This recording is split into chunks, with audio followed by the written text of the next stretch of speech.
Ladies and gentlemen, welcome to the presentation of the inflation report for May 2012. Allow me to introduce the colleagues who produced the inflation report. To my left is Mr. Bojan Marković, Vice Governor of the National Bank of Serbia. Next to him is Mr. Branko Hinić, General Manager of the Monetary Analysis and Statistics Department, and Ms. Snežana Vilaret, Head of the Macroeconomic Analysis Division. To the far right is Mr. Mirko Đukić, Head of the Inflation Projection Division, and sitting on my right side is Ms. Mirjana Miletić, Head of the Inflation Report Division. I will now give the floor to the Vice Governor, and after his presentation, we will open the floor for your questions. Thank you, Miloš. Ladies and gentlemen, esteemed members of the press and fellow economists, declining steadily over the last year, inflation fell in April to 2.7% year-on-year, its lowest level since comparable records are available beginning in 1980. Consistent with our projections from the previous inflation reports, the inflation figure is slightly below the lower bound of the monthly target tolerance band. From May, however, we expect inflation to rise at a moderate pace and to move temporarily around the upper bound of the target tolerance band in late 2012 and the first half of 2013, only to return back towards the target thereafter. Gross domestic product declined in the first quarter due to extremely cold weather, but also due to the contraction in economic activity of our key foreign trade partners. Recessionary trends in the euro area will continue to have a negative impact on the Serbian economy in the remainder of the year, but modest economic growth of 0.5% is still expected given the start of production in the automotive industry. The National Bank of Serbia last revised its key policy rate in January by cutting it down to 9.5%. In April, the National Bank of Serbia amended the decision on required reserves, lowering the FX reserve requirement ratio and increasing the share of FX required reserves to be allocated in dinars. The new inflation report comes out at a time of post-election uncertainties as to how fast the future government will be formed. From the aspect of macroeconomic stability and a lowering of the country risk premium, it is desirable that the future government is formed as soon as possible and that it undertakes fiscal consolidation measures to efficiently cut the budget deficit and contain public debt. This also includes the continuation of the arrangement with the International Monetary Fund, which will help improve the perception of country risk and thus contribute to the stabilization of financial markets. The euro area sovereign debt crisis showed some signs of abatement following successful implementation of the debt swap agreement between Greece and private investors and expansionary measures by the European Central Bank, but is now again overshadowed by uncertainty over the formation of the new Greek government that emerged in the last 10 days or so. Furthermore, as indicated by the economic contraction in the fourth quarter of 2011 and stagnation in the first quarter of 2012, the situation in the euro area's real sector remains challenging. Growth forecasts for the euro area for the current year remain negative, while countries in the region face muted growth prospects. Nonetheless, Serbia's country risk premium has declined as a result of the easing of the euro area sovereign debt crisis and expansionary measures taken by the European Central Bank, the EU's positive decision on Serbia's candidate status and affirmation of the country's credit rating. In fact, looking at the region, the sharpest fall in MB this year was registered for Serbia. Still, the dinar weakened against the euro. Depreciation pressures were driven by several factors: increased energy imports due to cold weather, lower exports, departure of the private owner from the Smederevo steel plant, postponed review of the arrangement with the International Monetary Fund, increased government dinar spending, and reduced capital inflow. Together with a spell of extremely cold weather in February, recessionary trends in the euro area and sluggish growth of the regional economies have led to a contraction in Serbia's economic activity in early 2012.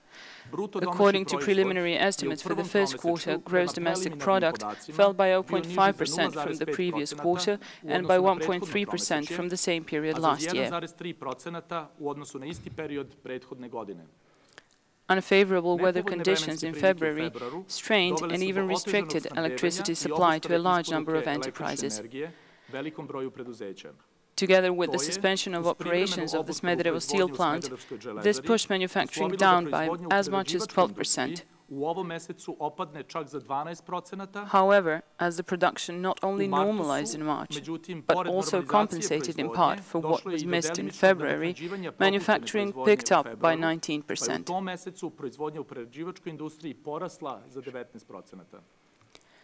The same factors had a decisive impact on exports, which followed a pattern similar to that of manufacturing in the first 3 months of 2012, while recording a mild fall at quarterly level.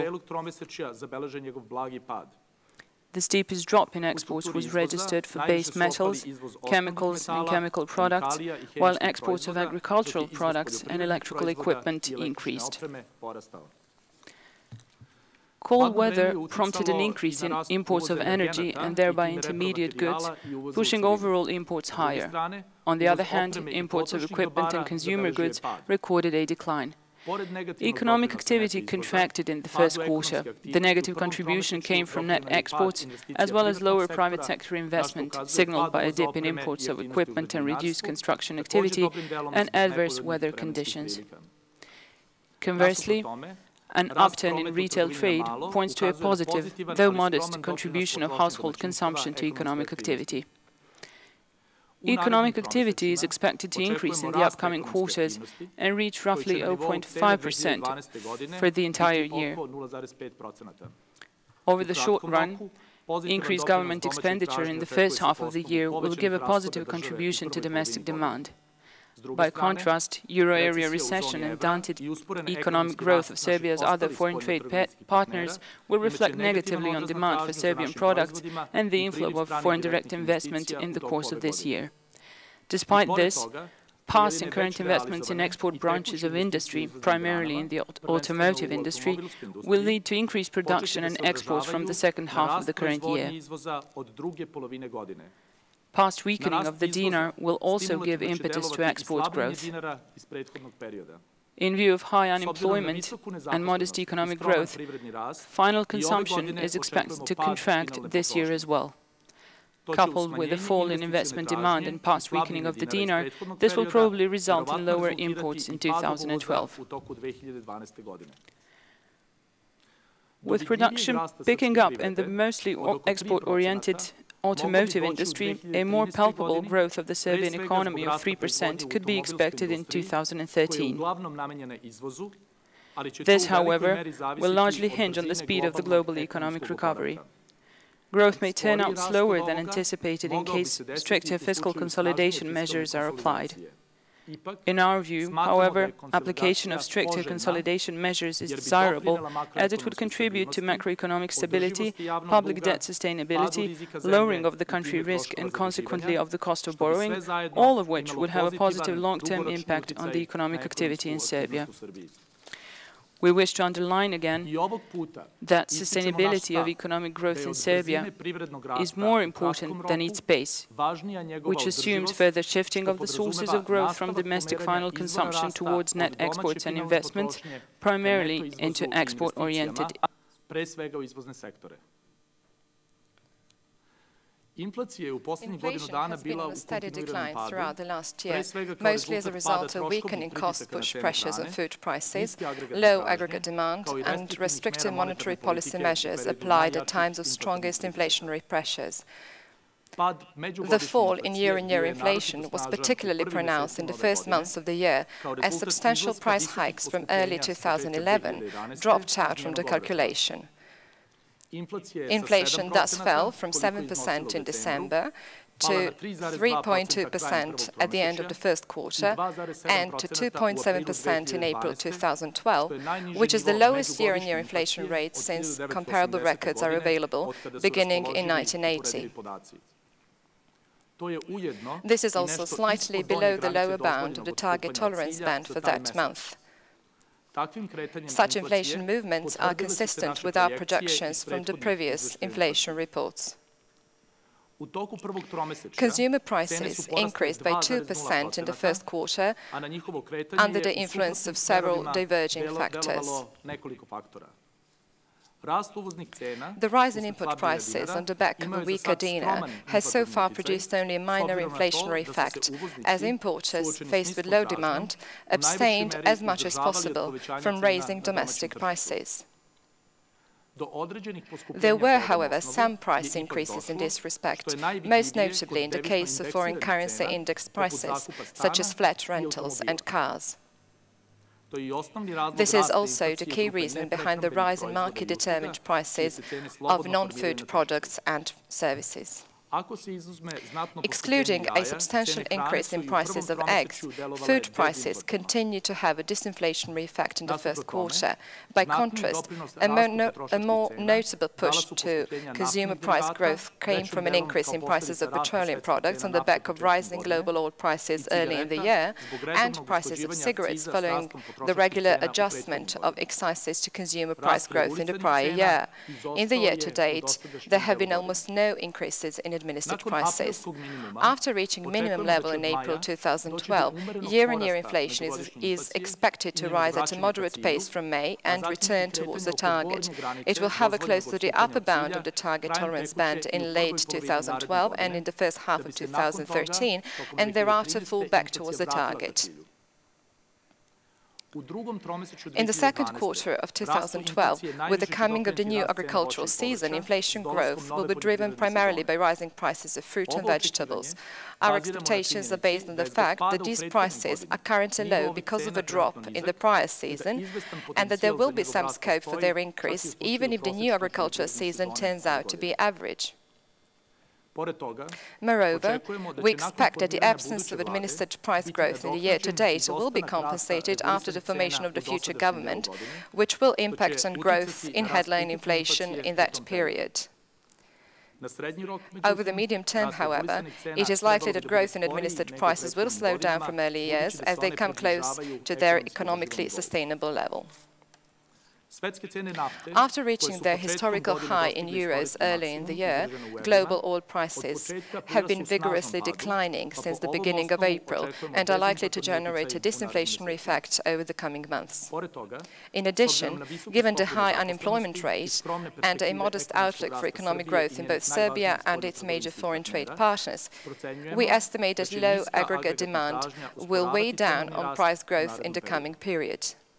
The expected fiscal consolidation measures of the future government will work in the same direction. Another reason for deceleration in price growth are lower inflation expectations, which over the last 8 months have fallen by around 2 percentage points. Growth in input prices, driven by past weakening of the dinar, may generate inflationary pressures. It is, however, probable that importers will react rather by cutting their margins in an environment of low demand than by raising prices. Furthermore, if the expected fiscal consolidation measures of the future government turn out to be intensive enough, they may strengthen the dinar and push down input prices in autumn. However, overall, the coming of the new agricultural season, the past rise in input prices, and sharper administered price growth after the formation of the future government will, despite low aggregate demand, lead inflation closer at a moderate pace to the upper bound of the target tolerance band by the end of the current and in the first half of the next year. Thereafter, inflation is expected to gradually return towards the target. The key risks to this projection are associated with the future government's fiscal policy, developments in the international environment, and movements in food and administered prices. At a time when financial markets are highly sensitive to indicators of public debt sustainability, the absence of fast and vigorous fiscal consolidation measures of the future government may produce inflationary consequences through rising risk premium and elevated depreciation pressures.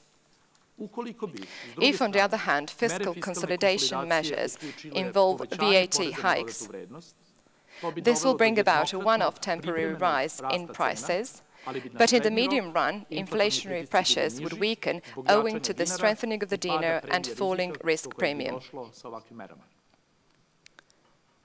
Movements in the risk premium and the exchange rate, including the speed of Serbia's economic growth, will also be affected by developments in the euro area, which still faces numerous challenges as financial markets react vehemently to every unfavorable piece of news.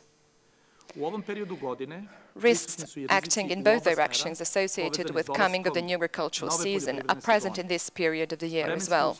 Weather conditions and movements in world prices of agricultural products will have a significant impact on trends in these prices in the domestic market and therefore on cost-push pressures on food prices. Uncertainties also prevail in terms of administered price movements, that is, the speed at which the future government and local government authorities will remove the disparities in the pricing of services under their remit. Since January 2012, the Executive Board of the National Bank has not revised the key policy rate, which currently stands at 9.5%. However, given the inflation projection, a decision was made in April to reduce the reserve requirement ratio from 30% to 29% on liabilities with a maturity of up to 2 years, and from 25% to 22% for the maturity of over 2 years. At the same time, the dinar portion allocated against foreign exchange reserve requirements was raised by 5 percentage points for all maturities. The aim of this measure was to contribute to moderate stabilization of inflation movements and developments in the foreign exchange market, to slightly reduce the cost of bank funding and stimulate banks to use long-term sources of funding. All of the above is likely to have a positive impact on financial stability. The future path of the key policy rate will depend primarily on the pace and intensity of fiscal consolidation to be undertaken by the future government. Price and financial stability can be delivered at a lower degree of monetary strictness, provided fiscal consolidation and structural reforms are more intensive and effective. Thank you. Thank you, Vice Governor. We'll now open the floor for your questions. I would only kindly ask you to introduce yourself before asking the questions. Milica Milovanovic, Radio Belgrade. Considering fiscal consolidation you have clearly recommended, what do you think of the new data about the execution of about budget execution released by the Ministry of Finance? Thank you. As for their data, it is quite clear that the more expansionary the fiscal policy is, the more restrictive monetary policy will have to be. It is true that, according to the latest data, the budget deficit in Q1 was higher than expected, but I would like to remind you that the National Bank of Serbia has already responded to this by implementing tighter monetary policy. So we have not reduced our key policy rate since January. So our restrictive monetary policy was more intense in this period than in earlier periods. It is quite certain that in the future the degree of fiscal policy expansion will affect the degree of monetary policy restrictiveness.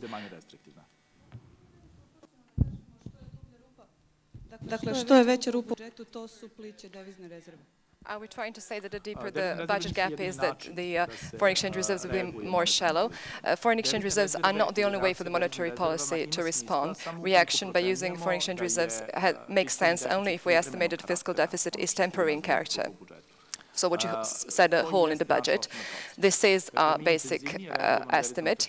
We have taken more intensive reactions in the foreign exchange market because we estimate that these higher amounts of fiscal deficit are temporary in character, and that is, as soon as the future government is formed, a fiscal consolidation plan will be adopted, and that the fiscal deficit will be eliminated. If this does not happen, then the fiscal deficit will probably be more permanent in character, and then it does not make much sense to intervene from the foreign exchange reserves. In that case, the best reaction is to change the level of the interest rates.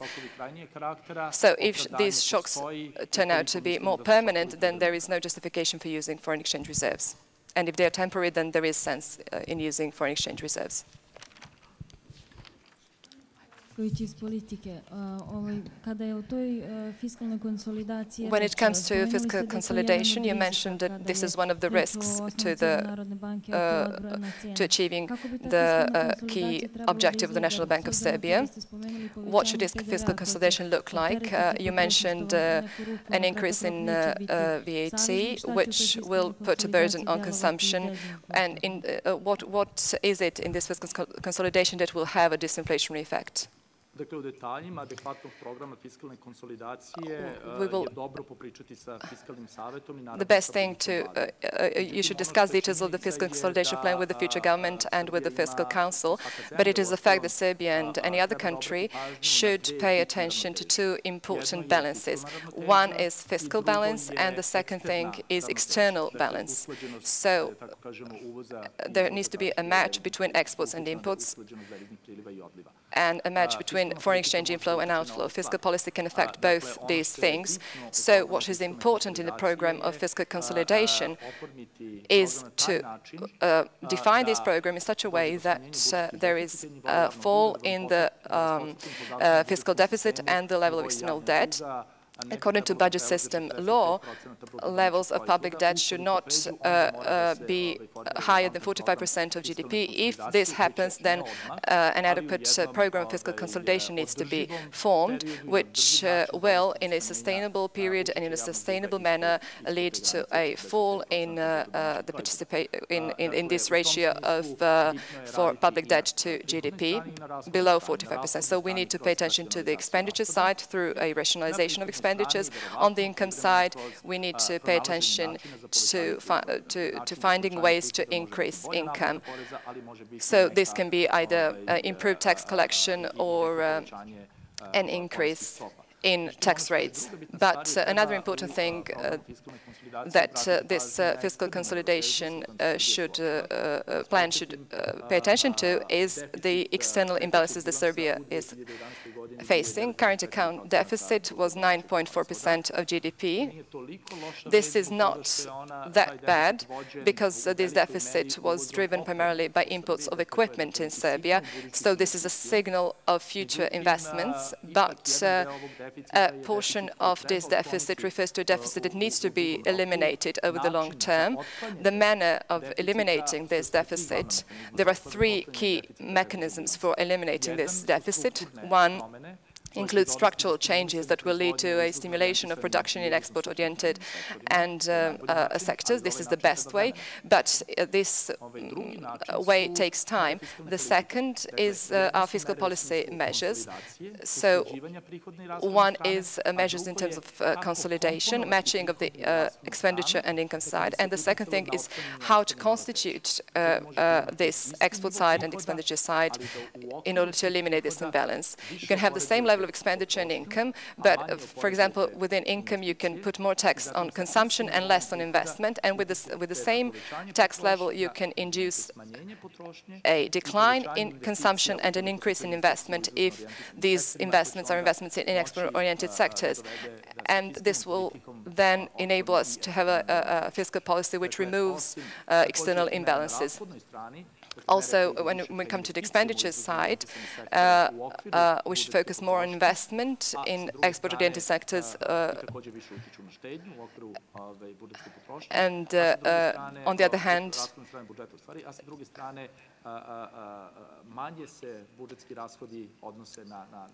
budget expenditures should refer less to transfers and government consumption. In that case, we will have also positive effects on the external balance. So I just like to repeat.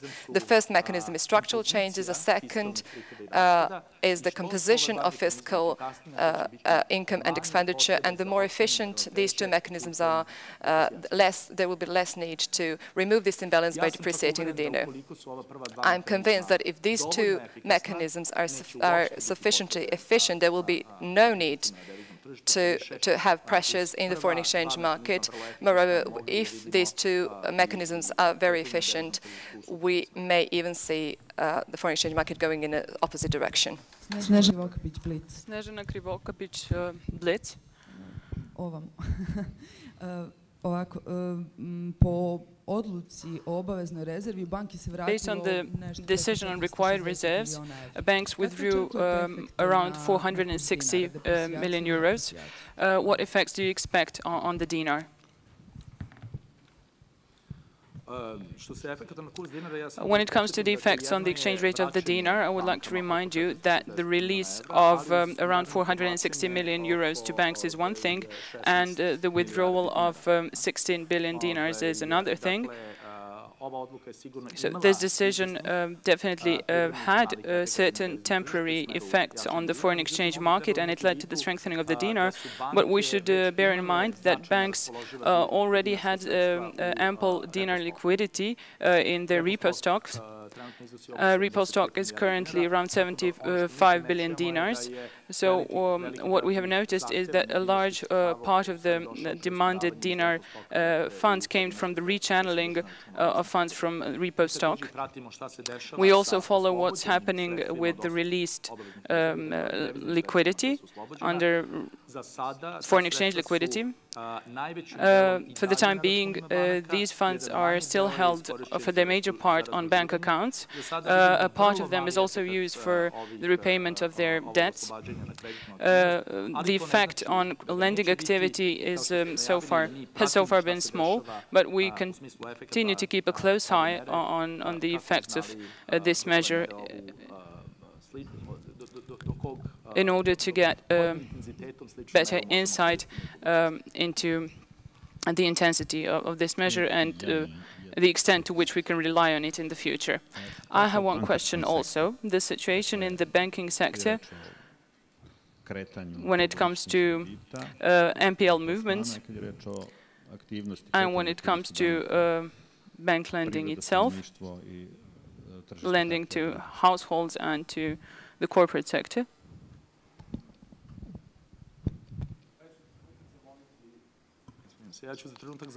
I will ask Ms. Mirjana Miletić to give us some specific data about the level of non-performing loans.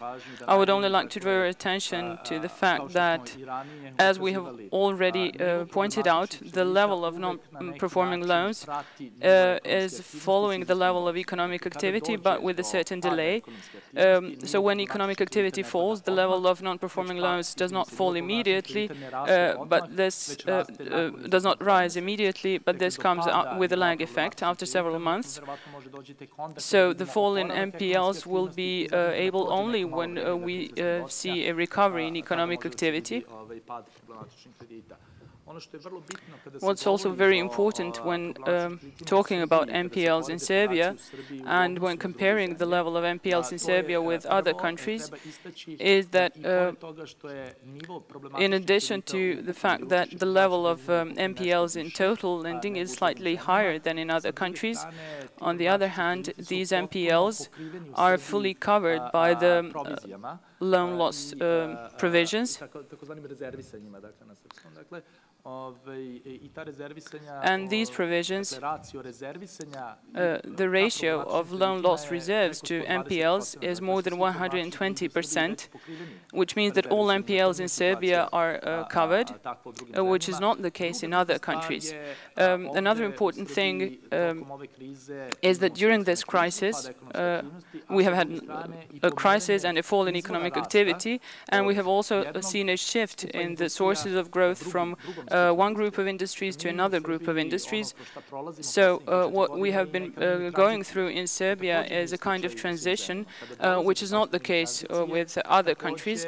And when you have this kind of transition, this means that certain sectors which were profitable in the pre-crisis period will not be profitable post-crisis, and vice versa. In such a situation, the level of non-performing loans is slightly higher in the corporate sector because of these mini transitions. So this is what sets Serbia apart from other countries.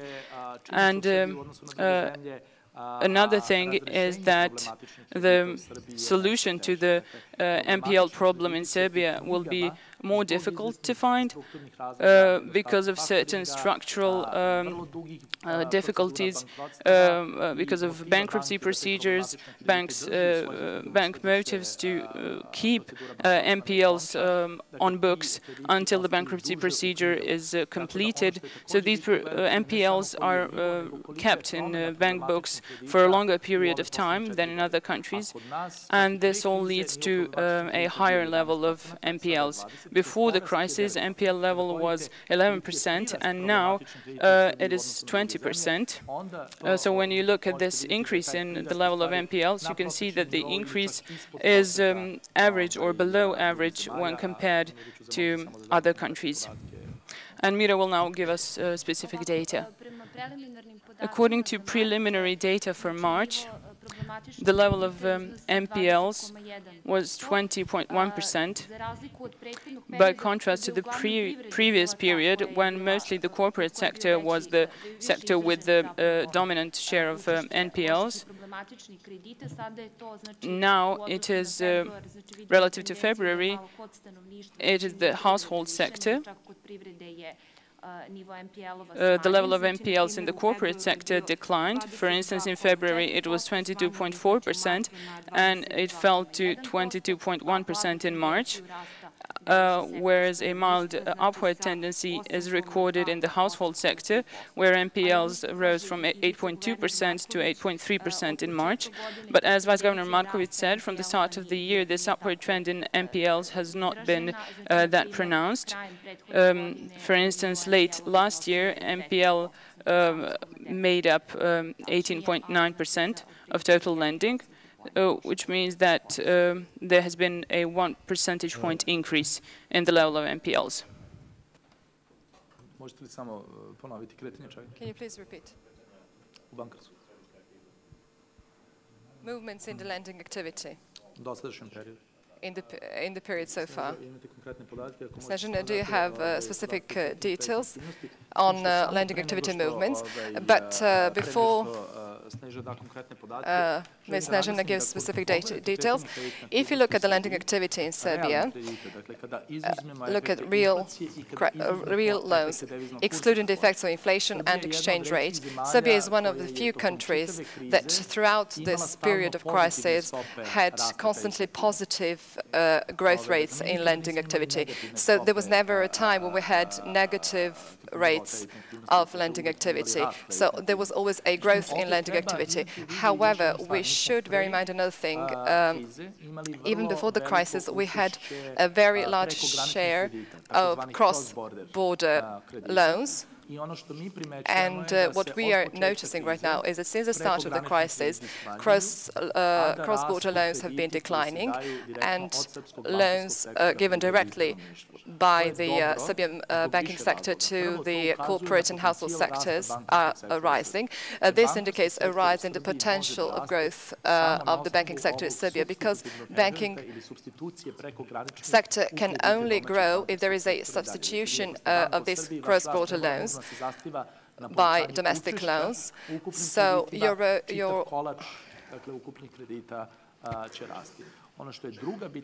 Another important thing is that cross-border loans are always in the foreign currency, while loans of the domestic banking sector are either foreign currency denominated or dinar denominated. So substitution of cross-border loans to domestic banking sector loans is good, also from the viewpoint of dinarization of the Serbian financial system and smaller risk to financial stability. And the third important thing is that loans of the domestic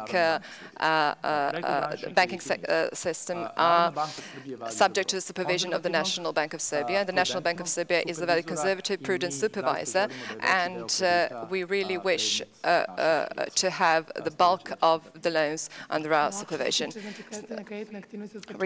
As regards the lending activity since the start of the year, what is evident is that we are seeing a slowdown in growth.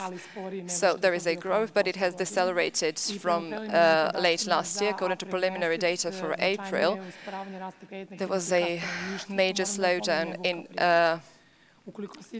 credits to households, slow down more than credits to the corporate sector. So these are preliminary data, and we would not like to give specific figures because these are just preliminary data.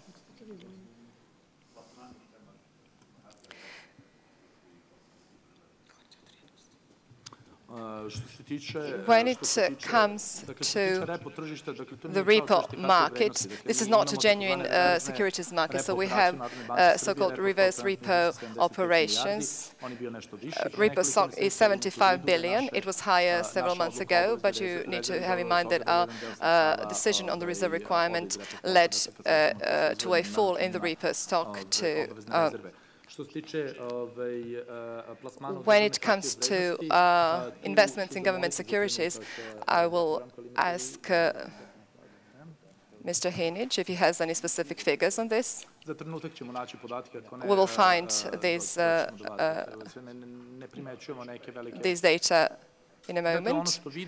What we see is that there is a probability that planned realized auctions in the market of government dinar securities were probably higher than expected, which means that there was a refinancing of these issues, and I think that movements are in line with what the Public Debt Administration has planned, and maybe even higher. So we see nothing that would surprise us in this. On the other hand, I'm very glad to repeat that in the meantime there was the first issue of the dinar bond by one of the commercial banks in Serbia, and this is a very important step in our view in the process of dinarization of the Serbian financial system. Let me remind you, 3 years ago there was no market, bonds market in Serbia. 3 years ago there was a first issue of a dinar bond by the Serbian government. It was a 3-month dinar bond. In the meantime, 6 months, 12 months, 18 months, 24 months, 36 months, and 5-year bonds were issued. Now we have government dinar bonds. Now we have a yield curve in Serbia, something which we did not have before, a yield curve which goes to a 5-year yield curve. This is very important for the dinarization of Serbia. This was one of the key pillars of the strategy of dinarization, because the yield curve is used as a benchmark in setting the interest rate on any other dinar loan or potentially dinar bond in the banking sector or perhaps one day in the corporate sector. So the forming of the yield curve based on government dinar bonds enabled one of the banks in Serbia, Societe Generale Bank, to issue the first dinar bond of this type. It is a 3-year dinar bond, whereby bank will benefit because bank have more long-term dinar resources.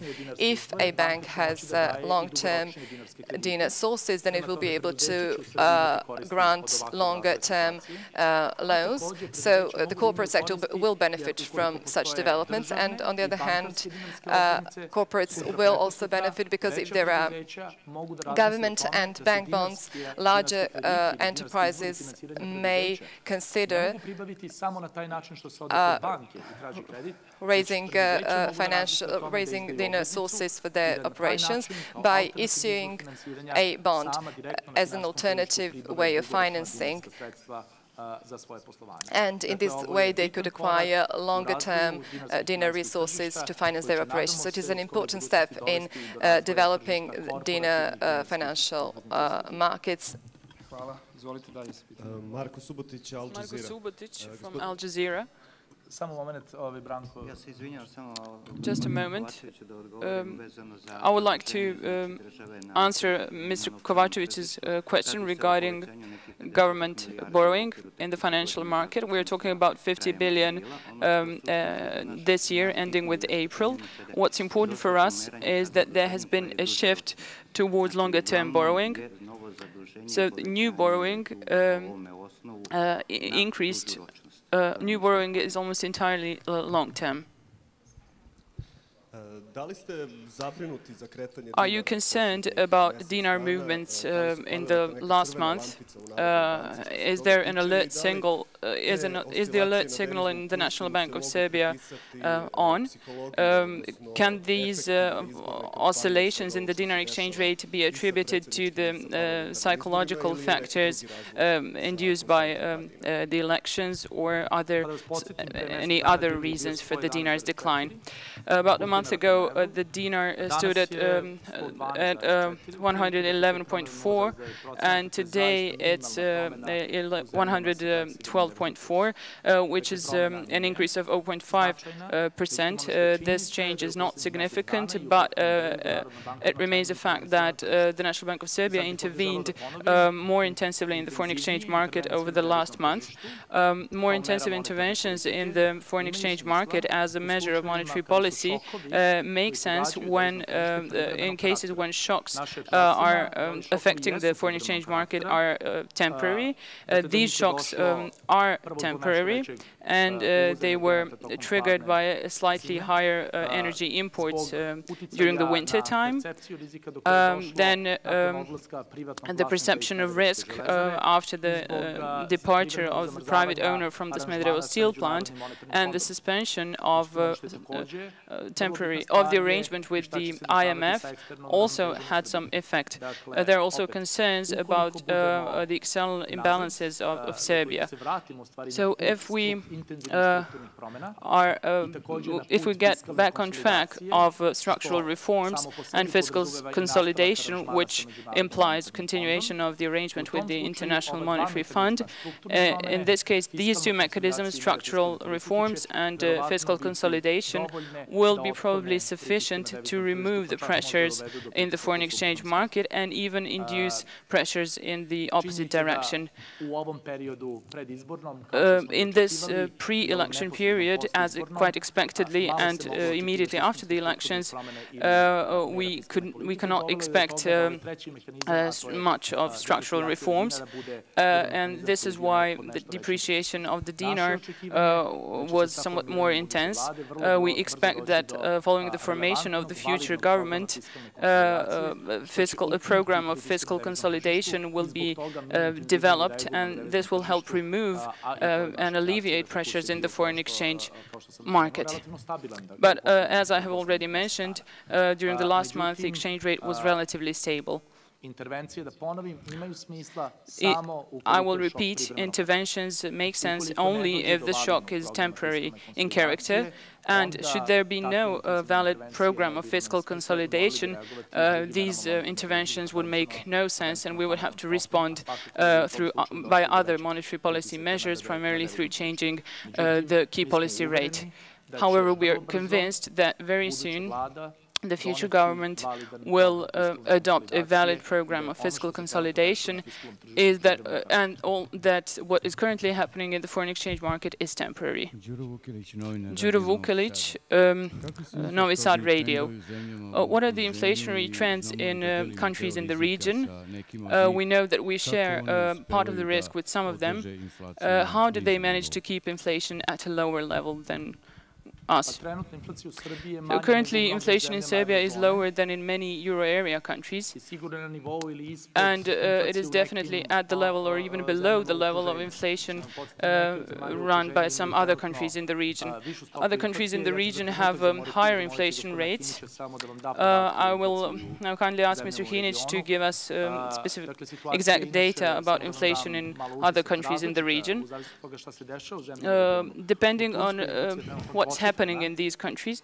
For instance, in Turkey, the inflation is 2-digit, and the Turkish lira depreciated over 20% in the prior period due to extremely strong depreciation pressures. In some other countries, such as the Czech Republic and Hungary, inflation is also higher than in Serbia due to the increase in the VAT rate.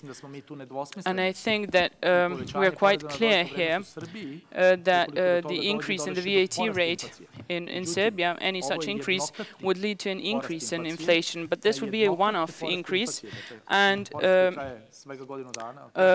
increase, which lasts only 1 year, such an increase would not warrant a response by monetary policy.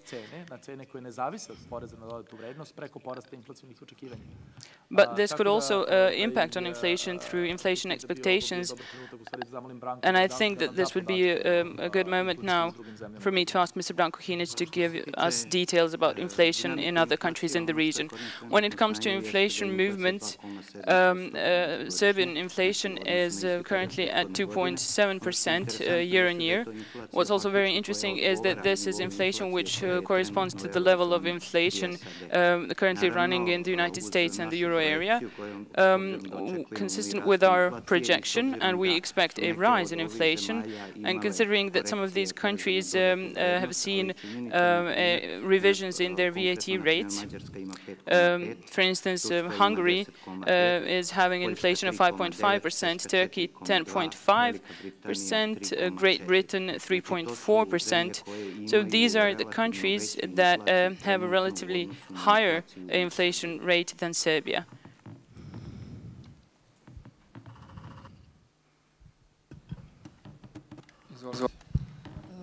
Ja bih samo imala jedno pitanje u vezi sa kreditima, odnosno regarding loans, these NPLs.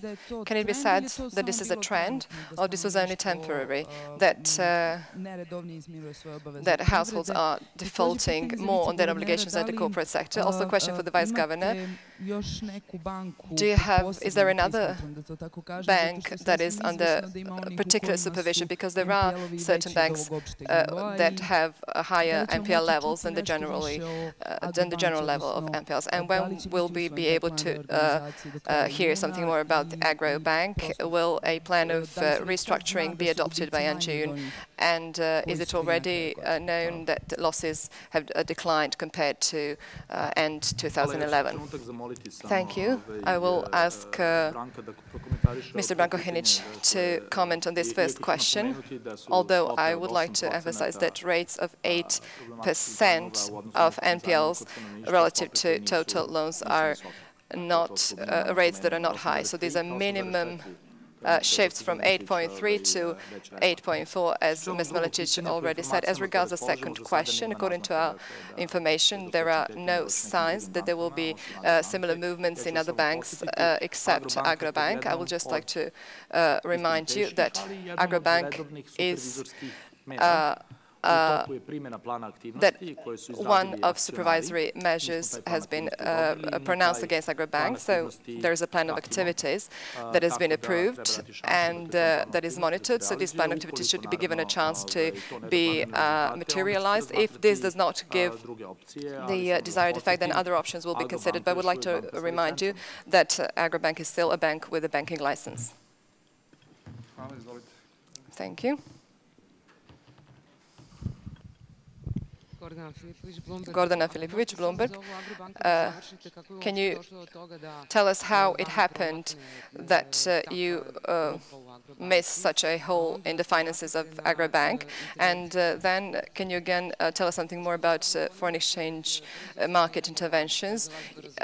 You keep talking about a fast forming of a future government. What is fast formation? Do you have room for September to wait until September and not change the interest rate, given the fact that you reduced the foreign exchange reserves by 2 billion euros, that GDP is falling, that the budget deficit is 6% of GDP, that all indicators point to a need for a more restrictive monetary policy? And if you can also tell us something about Greek banks in Serbia, are there any withdrawals of money? As regards the last question, we are monitoring the situation. We are continually providing answers regarding this. We have so far noticed nothing that will be unusual. So I would not talk about this anymore. As regards Agrobank, I would like to remind you that supervision did its job. So shareholders are those, and the board of directors are those who supervise directly the operations of a bank. At the point when we noticed something was going on, we took the necessary steps to apply supervisory measures that are available to us. When we are talking about the interventions and the speed of formation of the new government that would induce a stop in these interventions, in our view, the sooner an adequate, valid program of fiscal consolidation is applied, the better. This means that the sooner a future government is formed, the better. But what soon means, well, we think this is the maximum deadline for forming a government is 3 months after the elections.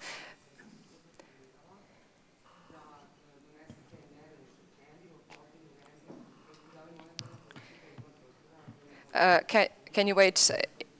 If the government takes these measures in September, October, November, can the monetary policy wait so long?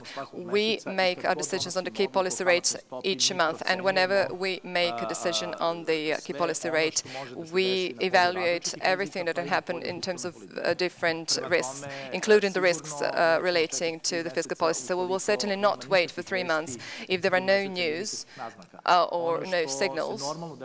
What is usual for post-elections period is that there are certain signals of a future fiscal program. So what is very important is that even these signals represent a type of news. So we will continuously evaluate to what extent this fiscal consolidation will go and how quickly it will happen, and this will certainly affect our decisions regarding the monetary policy. Let me remind you that the next rate-setting meeting of the Executive Board is early next month, on the 7th of June. Thank you very much. Are there any further questions? If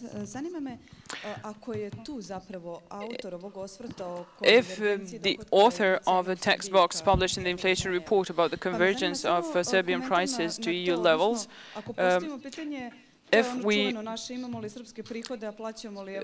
can ask ourselves, are we receiving Serbian salaries and paying European prices? Is this true? I will now kindly ask Mrs. Miletic to comment on this question, to give an answer to this question. But what is certain is that the chart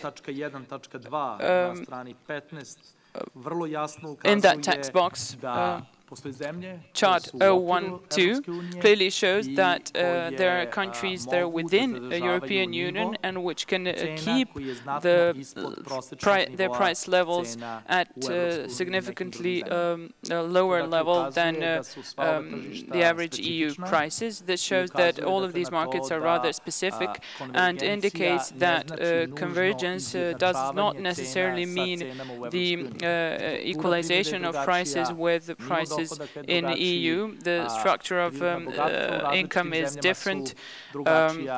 Natural resources in different countries are different, tax policies are different, and I will again repeat what the National Bank of Serbia keeps saying, that when we're talking about the need for price harmonization, we should first consider the question whether we could rationalize our spending and especially there are also issues with enterprises that hold monopolies in certain areas. So if we rationalize spending, it would not be impossible to have a more durable and lower level of some prices that are under some kind of monopolies and depend on some kind of natural resources than shown in the chart I have mentioned.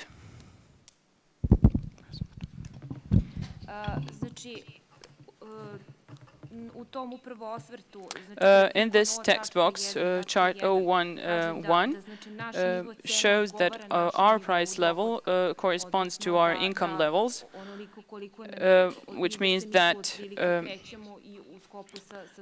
we are in line with other countries too. But if you take a look separately at different prices of products, you can see that the process of convergence has still not completed, and that only Bulgaria is below us, and that all other countries have higher price levels. Some groups of products show convergence, a greater degree of convergence than recorded in other countries. These are clothes, footwear, DVDs, and so on. But with a large number of products, this is not the case. We have the lowest price level, and this is what these charts show. Electricity, for instance, non-tradable goods. Are there any further questions? I have a comment.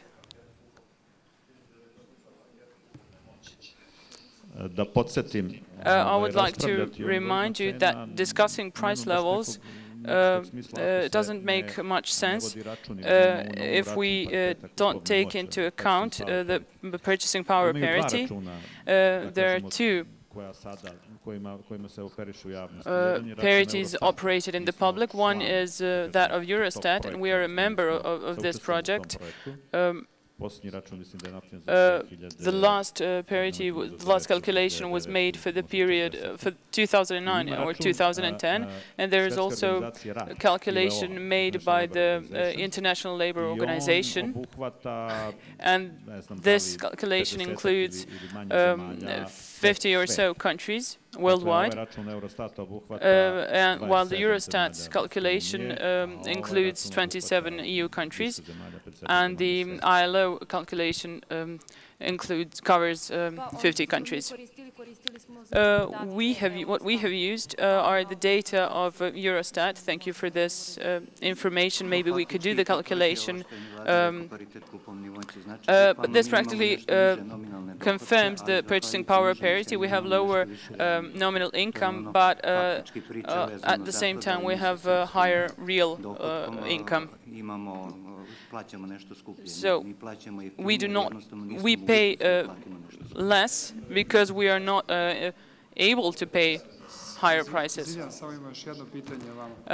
have one more question.